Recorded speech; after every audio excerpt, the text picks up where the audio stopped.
Uh, Thanks for joining us. Welcome to what will be a very interesting discussion. I'm Steve Evans. I work for the BBC World Service, and I present a radio program that goes out every day called Business Daily, which you can hear in lots of places on NPR and in lots of parts of the world. And my only role here is to say to people, speak English. I don't understand what you're talking about. It's simply to be ignorant and to get people to speak clearly and persuasively to you people. Because I figure if I don't understand it, at least one person in this audience will be with me in my ignorance. So that's my role. But having said all that, with these two guys, I know I'm not going to need to say it because they are very, very clear thinkers and talkers. John Seely-Brown on the far end, JSB, John Hagel, co-chairman of the Deloitte Center for the Edge, and the author of this book here, which has a very, very interesting business model whereby they go to conferences and simply give it away. And we may get into that. The reason I know that I won't need to say to them, speak English, is because I had a conversation with John Hagel last night, which I thought was going to be about 40 minutes, where we were going to clarify the way we were going to do this thing. It took 2 minutes because his thinking and his speech was so crystal clear.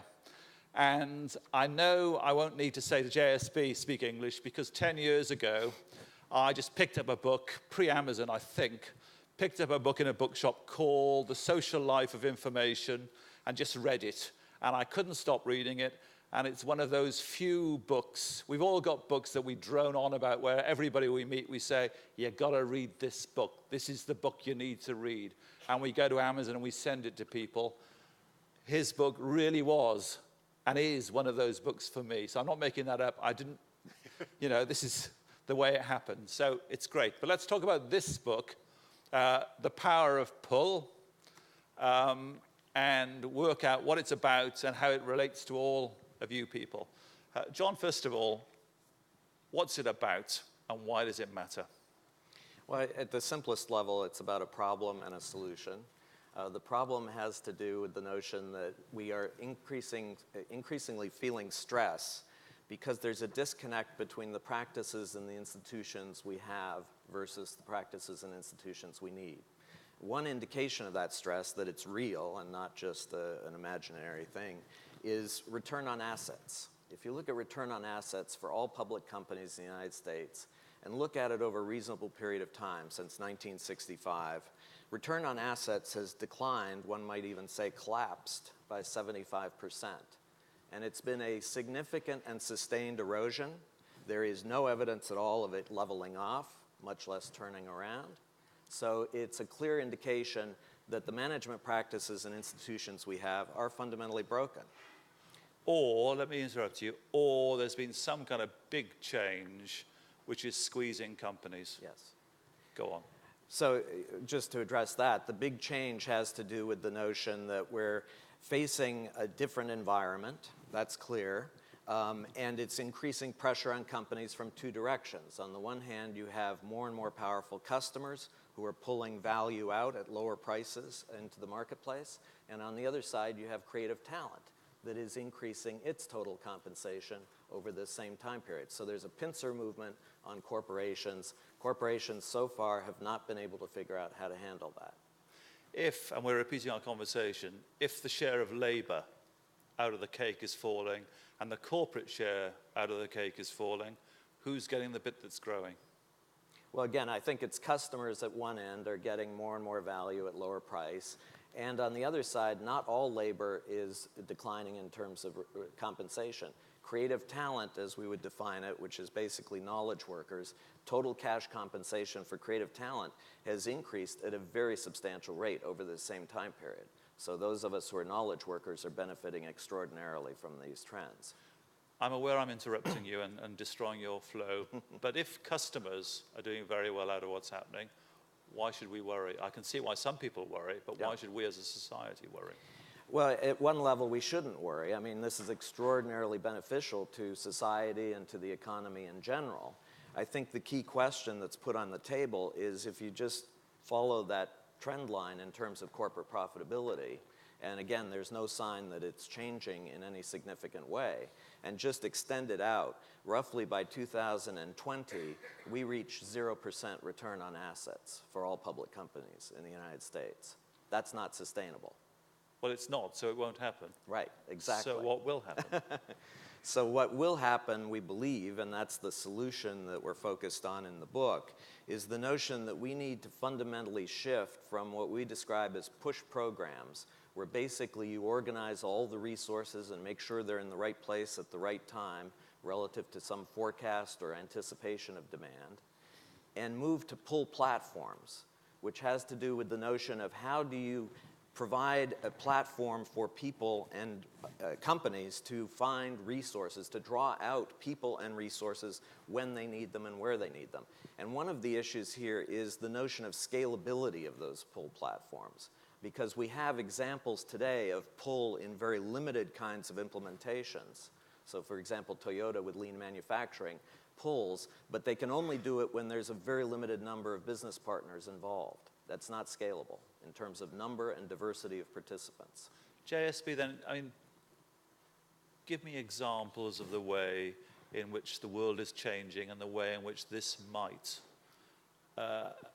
work in future. Well, actually, let me jump to a non-business example for the moment and consider the fact that we've all been brought up in the K through 12 education system, which is basically based on a push model.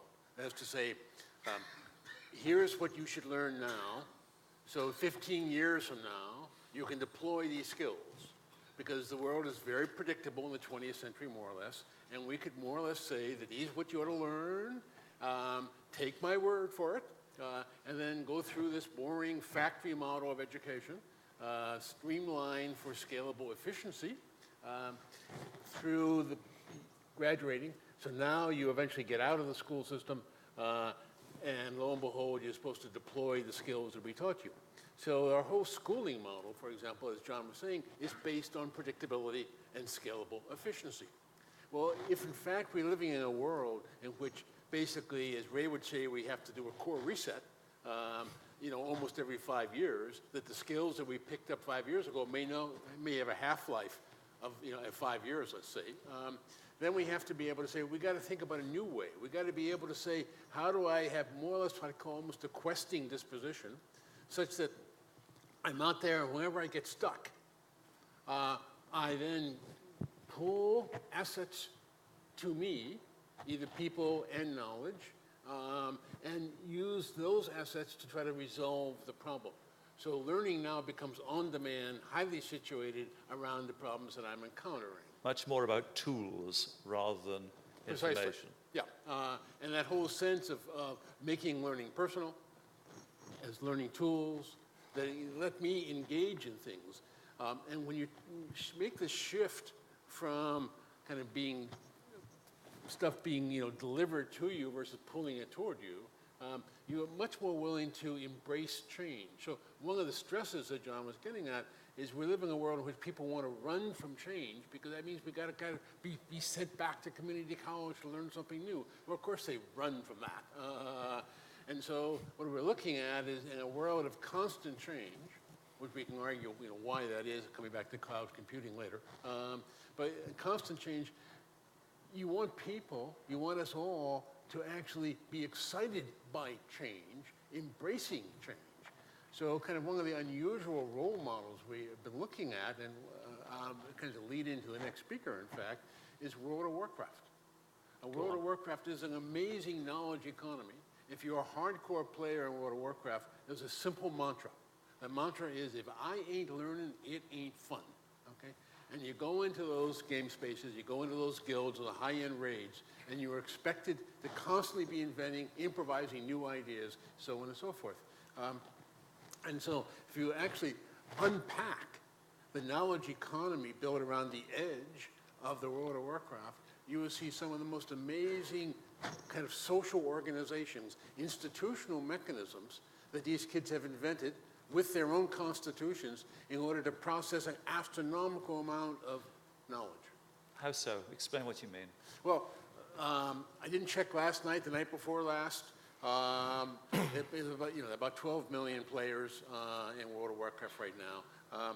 Last night before last, there were between 10 to 14,000 new ideas on how to do something in a couple of these high-end raids, all created around the world 2 nights ago. Okay. Now, if I'm going to go into a high-end raid, I got to know what's there. Well, of course, no one person can process that amount of information. So what you have is you have these guild structures that actually are out there processing information for you as a social construct in order to help you know, given this high-end raid, here are the best hints that we have. I just want to clarify using this example. When we talk about pull platforms, often people go to examples like Google. Google is a pull platform. It very cleverly allows us to access knowledge whenever and wherever we need it, and it's certainly scalable. The key question, though, is can you construct pull platforms where you are enabling everybody to learn faster as a result of participation in that pull platform? That's what World of Warcraft is doing. It's creating an environment where you get extreme performance improvement, where you actually go from a diminishing returns world where performance improves but at a diminishing rate to an increasing returns world where performance improves at an increasing rate. The more people who come in, the faster everybody's learning.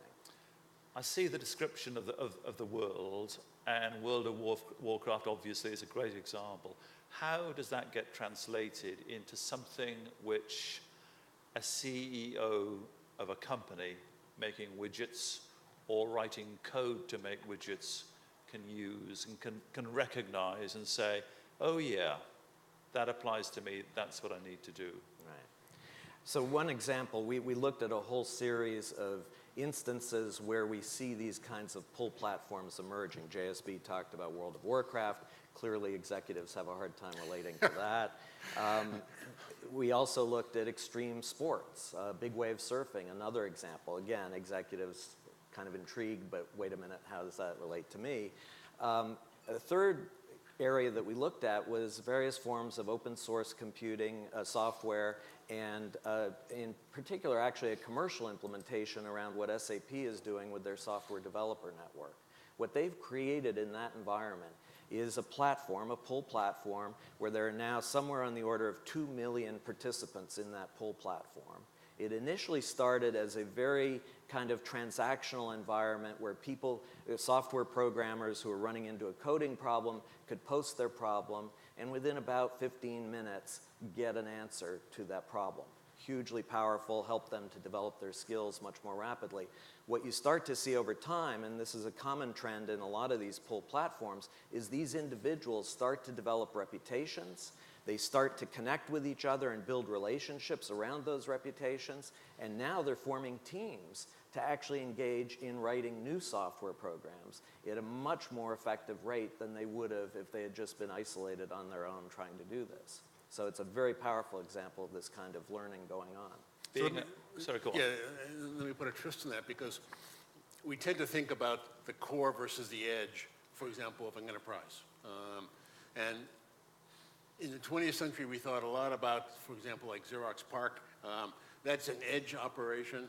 And then the question is, we would create something rad out there and expect the core to pull it towards.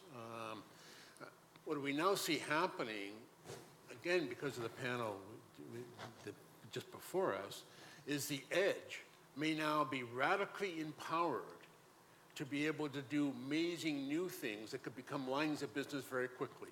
Because, for example, the cloud provides power tools for the edge to be able to create their own support structures without having to go to the CIO to beg permission to be able to do X and Y. The edge also has their own social network tools that actually integrate that edge with other edges out in the world and also kind of permeate into the core of the corporation as well. So you see kind of like all of a sudden the edge now has the ability to build both their own IT supports, be able to get power tools, be able to get social tools. And so it's just possible now that the way we want to view the edge is that the edge pulls the core to the edge rather than having the core pull the edge to it. You're painting a world where old structures and lines are being replaced by atomized almost anti-structures. Am I getting it right? Wouldn't call it anti-structures in the sense that one of the things that I think executives don't understand when they look at these kinds of pull platforms that are emerging, they think that it's totally emergent, self-organized, you just give up control and things happen somehow. Actually, there's deep thought around the governance structures and the architecture of roles and relationships across participants. There's a new structure there. It's just very, very different from the one that we're used to. And it's not there yet. It is emerging in certain areas. If you look at SAP's Software Developer Network, there is incredible structure around that. So there are elements in place today.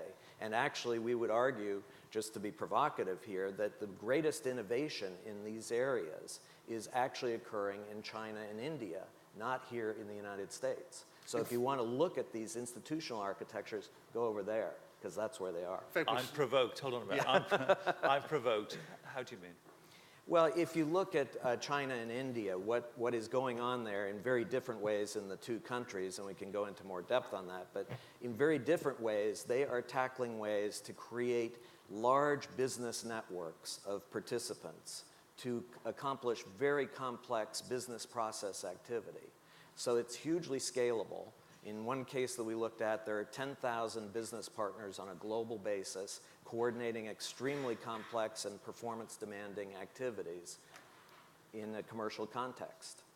Is it controllable? And you used the word governance earlier. Yes. And I wondered what you meant by that, whether you mean so that people get paid in the right way, or whether you mean something else. It means a whole host of things. I think part of it has to do with decision making, who makes decisions, how do you deal with conflict resolution, incentive structures in terms of what performance is going to be recognized and rewarded and who will decide who gets rewarded on what basis. There are some very complex governance issues that emerge in these environments. Let's take this one example. I mean, one of the themes that actually brought John and me originally together is the belief that of all the types of innovations we're used to thinking about, the one we think least about is institutional innovations. And that we're going to claim that the big breakthroughs in the 21st century have to do with innovating new types of institutional mechanisms. So let's go back to John's example. We'll go to Li and Fong, the network he was just talking about. That network is a loosely coupled modular network that you can reassemble pieces very interestingly, very rapidly, blah, blah, blah. One of the most surprising things about that is if you get brought into their network, here is one of the agreements. Agreements is we will guarantee taking always at least 30% of your output from this factory, but we will guarantee you we will never take more than 70%. We do not want you to be subservient to us. We want you to work with our competitors. Now, that has some very interesting dynamics in terms of accelerating the building of trust. These networks have to think about as an institutional innovation, how do I accelerate the building of swift trust? And this was a very interesting institutional mechanism to facilitate that.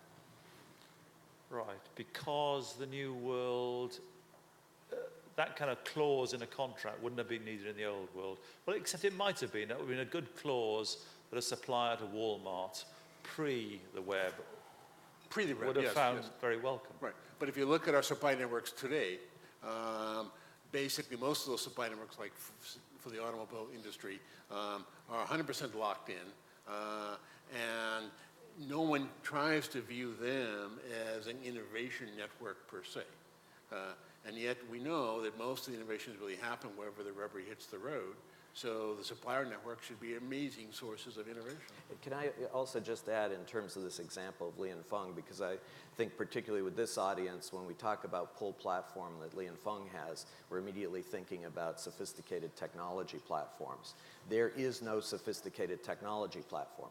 When JSB was talking about modular, loosely coupled approaches to coordination, this has nothing to do with technology. It has to do with management practices.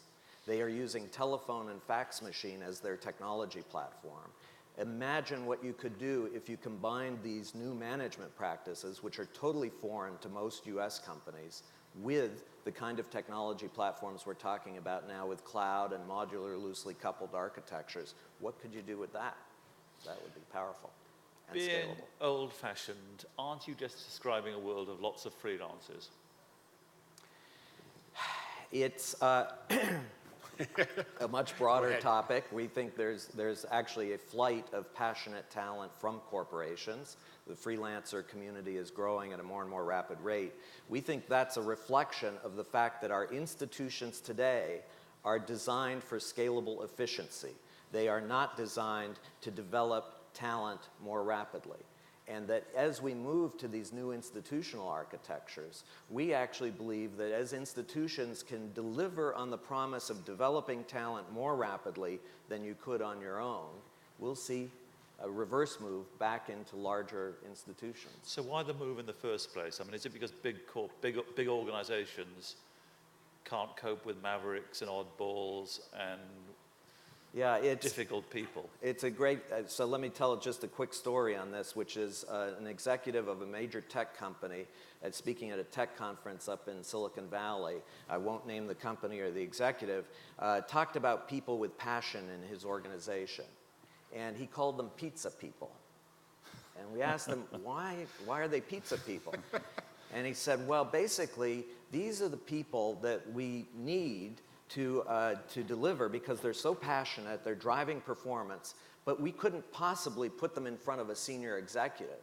They're too unpredictable. They would go off in all kinds of directions that God knows where they would go. So we keep them behind a locked door in a room, and every once in a while we slide a pizza under the door to keep them fed. And I think that's a very revealing story, and this is Silicon Valley, tech industry, where God knows you should be developing talent and passion more and more rapidly, that our institutions are defined by scalable efficiency, which means predictability, which means passion has no role. Passion is about unpredictable exploration and development of talent. That has no role or place in an institution today. And there's no reason for that, apart from we are at a period where cost matters and selling lots of things matters. And well, it can be reversed. It was completely rational in the 20th century when you had a set of infrastructures that rewarded scalable efficiency. That was what huge fortunes were created around that model. So God knows that worked very well for a long period of time. So think about what the real transition is we're talking in the 20th century. You could say that the purpose of the firm was to minimize transaction costs. If you got that one first, you got a Nobel Prize, of course. Okay. But we're saying in the 21st century, the purpose of the firm may be to accelerate talent development. And therefore, how do we get better faster by working with others? Not just inside the company, but through the whole partner networks and so on and so forth. The clock is going. If you look out there, you will see thought bubbles above people's heads. And those thought bubbles, there's one over there, look, and it says, how does this affect me? It's very interesting, but how does this affect me? Me. You tell that person. I think that the whole catch here, and maybe a third of this book, is actually directly addressed at how does this play out at the individual level.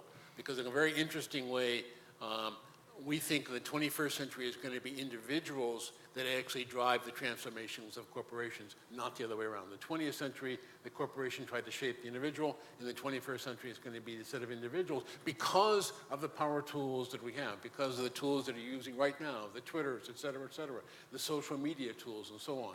How do you start to actually connect with others that have a similar passion to yours and actually drive for extreme performance in a way that everybody begins to notice that you're doing stuff nobody else is doing, and you can do stuff nobody else can do.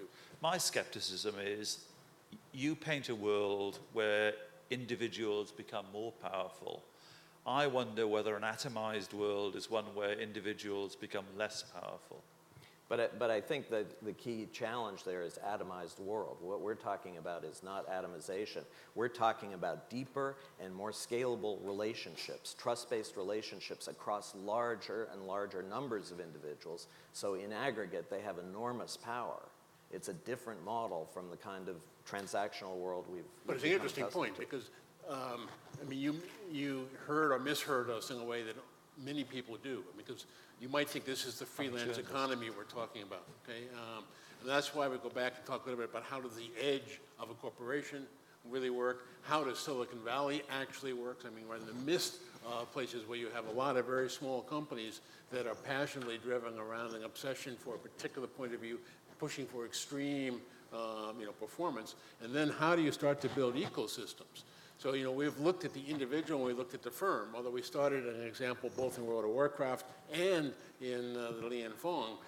Those are actually ecosystems that have been structured by new types of institutional mechanisms, types of institutional constitutions. And our game is, we think that the technology that we have today now has a chance to serve these ecosystems in fundamentally different ways, not just the cloud, but how do we move to what we're going to call out-in architectures that actually raise the grain size of the chattiness of our applications up to a level that we can actually have something sitting in the middle that serves all the partners of this ecosystem equally well. And I wanted to go to the social life of information, but you've been talking about it in a way, and the clock really is against us. You can't talk about that in 57 seconds. So, thank you very much. Fascinating. I should mention, just as an after thing, that we're actually doing a breakout session this afternoon. I apologize for lack of Q&A, but anybody who wants to come in and engage in a discussion around this, both JSB and I will be hosting a session this afternoon. Well worth Thank going you. to.